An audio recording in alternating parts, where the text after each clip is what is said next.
What are the best things to do if they have advanced liver disease?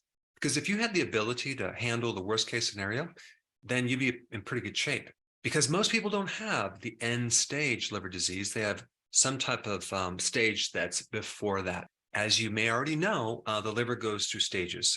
It may start off in an inflamed state and then go into the fatty stage, and then cirrhotic stage, which is scar tissue, or you can start with a fatty liver, which then produces more inflammation and then turns into cirrhosis. Now, typically, on average, it takes like 10 years to go from a fatty liver all the way into cirrhosis, right? And during that process, many times it's silent. You just one day end up with this serious problem that gave you no clues. Now, you may have some fatigue, weakness, things like that, but you may not identify or connect the dots. And I'm including in that category all the people with a fatty liver. I mean, just think about if you take a look at your toes right now and you're standing up and you can't see your toes because your belly is in the way. We know your liver is fatty because the fat around the organs in the abdominal area is a spill off from the liver being too fatty. I mean, just think about how many people actually have belly fat. I mean, it's very, very high. So this video definitely includes anyone with belly fat as well. Here's the thing. The liver is very robust. It's one of the only organs that can completely regenerate, but it does take time. It could take 3 years or longer. If you have too much scar tissue in the liver because you have cirrhosis, there is a point of no return. You have to get on the waiting list for a new liver. And unfortunately, it's a very long list. That being said, there's not a lot of studies in this area. I want to talk about what I would do if I had advanced cirrhosis of the liver and I was on the transplant list. What would I do? Okay, that's what I'm going to talk about because that's like the worst case scenario. The doctor says it's permanent. There's no chance of reversing this. Well, let's talk about it because there's actually 6 things that I want to discuss. The first thing that I would do is get my body into a state of autophagy. What is autophagy? It's the condition where your body is recycling damaged proteins in the cells. So it's a bit of recycling things you don't need or damaged parts of your body, including the liver, and then making new proteins as well. But that's only the tip of the iceberg. There's a lot more that autophagy does for your body. Like, for example, cancer originates in the mitochondria. You also have all the scar tissue or fibrosis in the liver where autophagy can help clean some of that up.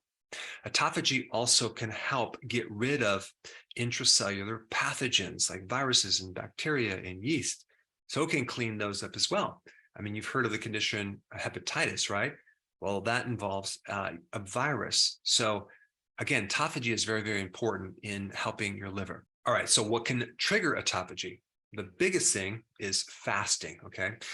Regular intermittent fasting, where you're fasting on a daily basis. You're going for like 18 hours and you're eating within a 6-hour window. And then especially periodic prolonged fasting. So once a week, you fast for 48 hours. Once a month, maybe you fast for a week. Why is that so important? Because you can really create a significant dent into this problem by doing prolonged fasting if you have cirrhosis in scar tissue. And apparently you can even get autophagy while you're fasting within 4 hours because the liver is used to this action of replacing a lot of cells on a regular basis. So we have fasting, okay, intermittent and prolonged. We also have exercise. Exercise can stimulate autophagy, right? You have sleep can activate autophagy. Ketones can activate autophagy, right? That's getting on a low carb diet. That's eliminating snacking. And then we also have other types of therapy like cold therapy, taking a cold shower, sauna, or infrared therapy. Coffee has a certain polyphenol that can help with autophagy. Of course, it's not going to be significant. It's not going to compare to autophagy. So just by drinking a pot of coffee a day is not going to help you. Also, extra virgin olive oil can help to a certain degree with autophagy. And also consuming more cruciferous vegetables. All right, number 2, which is actually part of 1, but it's specifically fasting, okay? Fasting helps with autophagy, but it does other things for your liver that I want to discuss. Number 1, it actually significantly lowers inflammation. If you can get rid of the inflammation, you could definitely stop this whole process from getting worse. Fasting also significantly increases your antioxidant networks without actually taking antioxidants.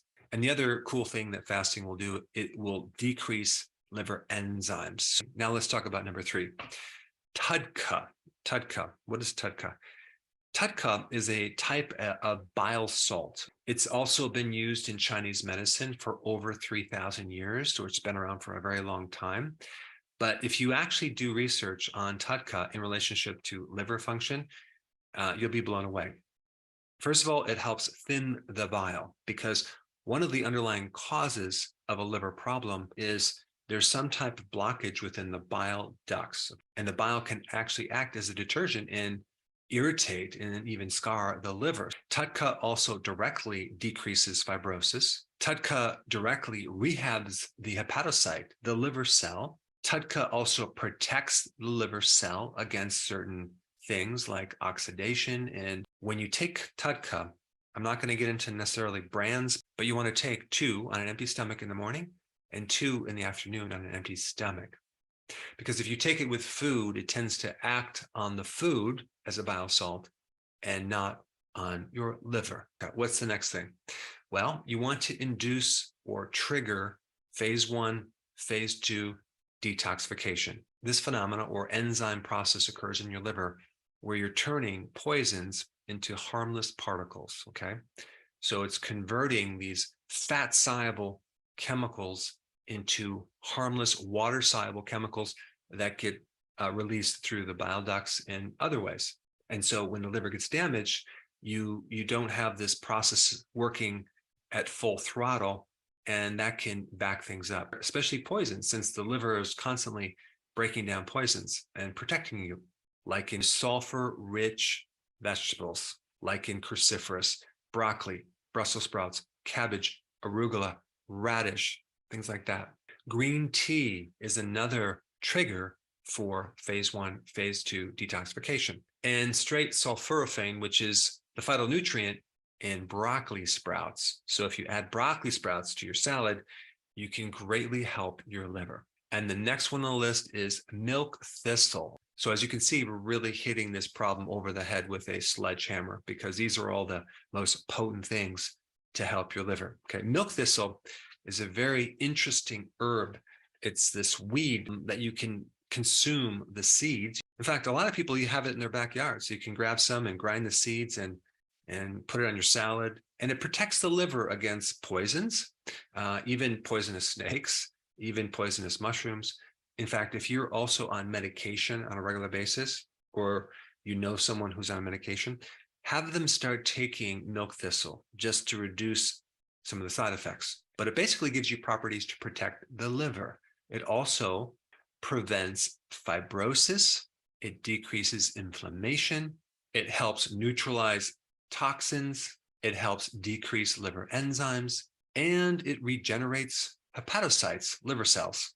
So as you can see, it does a lot. It can also help protect the liver against medication, too much caffeine, alcohol, Tylenol, lots of medications. And the last thing is tocotrienols. Now, what is tocotrienols? It's a type of vitamin E. Anytime you have scar tissue or fibrosis, vitamin E, especially tocotrienols, is a great thing to help break up scar tissue. So that's why I included it on the list.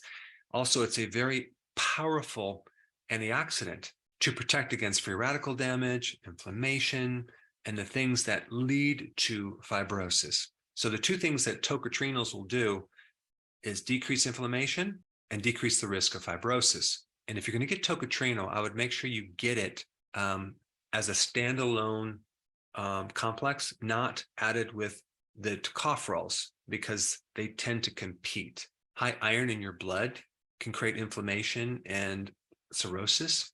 You also have a situation where you have blockage in your bile ducts, which can back up into the liver and create a lot of liver problems, including gallstones and many other issues, as well as your own immune system, where you have liver antibodies that are attacking your own liver. And I put that video up right here. Check it out.